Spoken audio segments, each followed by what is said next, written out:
بسم اللہ الرحمن الرحیم۔ السلام علیکم ورحمۃ اللہ وبرکاتہ۔ ناظرین محترم، جب پیالہ بنیامین کے سامان سے نکلا تو بھائی شرمندہ ہوئے۔ انہوں نے سر جھکائے اور کہا، سامان میں پیالہ نکلنے سے سامان والے کا چوری کرنا تو یقینی نہیں، لیکن اگر یہ فعل اس کا ہو تو بے شک اس سے پہلے اس کے بھائی حضرت یوسف علیہ السلام نے بھی چوری کی تھی۔ ناظرین محترم، جس واقعے کو انہوں نے چوری قرار دے کر حضرت یوسف علیہ السلام کی طرف منسوب کیا، وہ واقعہ یہ تھا کہ حضرت یوسف علیہ السلام کے نانا کا ایک بت تھا جسے وہ پوجتے تھے۔ حضرت یوسف علیہ السلام نے چپکے سے وہ بت لیا اور توڑ کر راستے میں نجاست کے اندر ڈال دیا۔ یہ حقیقت میں چوری نہ تھی بلکہ بت پرستی کا مٹانا تھا۔ بھائیوں کا اس کے ذکر سے یہ مقصد تھا کہ ہم لوگ بنیامین کے سوتیلے بھائی ہیں، اور یہ فعل ہو تو شاید بنیامین کا ہو، نہ ہماری اس میں شرکت نہ ہمیں اس کی اطلاع۔ حضرت یوسف علیہ السلام نے بھائیوں کی طرف سے اپنے بارے میں کہی گئی بات دل میں ایسے چھپا لی جیسے آپ نے سنی ہی نہ ہو، اور اپنے قول یا فعل سے کسی طرح اس کا اظہار نہ ہونے دیا، اور اپنے دل میں کہا، تم حضرت یوسف اور اس کے بھائی کے مقابلے میں انتہائی کم درجے کے آدمی ہو، کیونکہ تم نے اپنے بھائی کو اپنے والد سے چرا لیا اور اپنے بھائی پر ظلم کیا۔ تم اپنے بھائی کے معاملے میں جو کچھ کہہ رہے ہو اسے اللہ تعالیٰ خوب جانتا ہے۔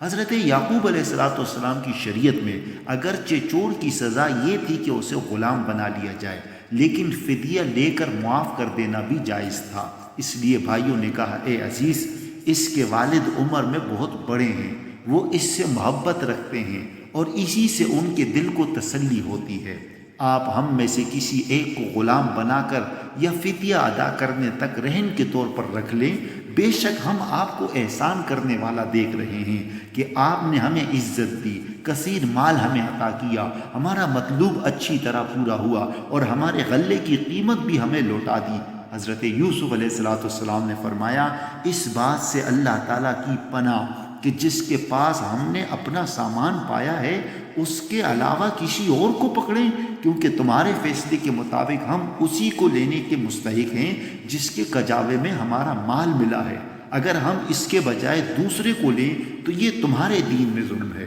لہذا تم اس چیز کا تقاضا کیوں کرتے ہو جس کے بارے میں جانتے ہو کہ وہ ظلم ہے؟ پھر جب وہ بھائی حضرت یوسف علیہ السلام کی طرف سے مایوس ہو گئے اور انہیں اس بات کا یقین ہو گیا کہ بنیامین واپس نہیں ملیں گے، تو سب بھائی لوگوں سے ایک طرف ہو کر کھڑے ہو گئے اور آپس میں مشورہ کرنے لگے کہ اب اپنے والد صاحب کے پاس کیا منہ لے کر جائیں گے اور اپنے بھائی بنیامین کے بارے میں کیا کہیں گے۔ ان میں سے علم و عقل یا عمر میں جو بھائی بڑا تھا وہ کہنے لگا، کیا تمہیں معلوم نہیں کہ تمہارے والد نے تم سے اللہ تعالیٰ کا عہد لیا تھا کہ تم اپنے بھائی کو واپس لے کر جاؤ گے، اور اس سے پہلے تم نے حضرت یوسف علیہ السلام کے معاملے میں کوتاہی کی اور اپنے والد سے کیے ہوئے عہد کی پاسداری بھی نہ کی۔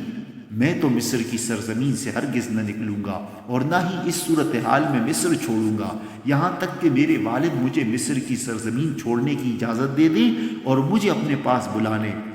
یا اللہ تعالیٰ میرے بھائی کو خلاصی دے کر یا اس کو چھوڑ کر تمہارے ساتھ چلنے کا مجھے کوئی حکم فرما دے، اور وہ سب سے بہتر حکم دینے والا ہے۔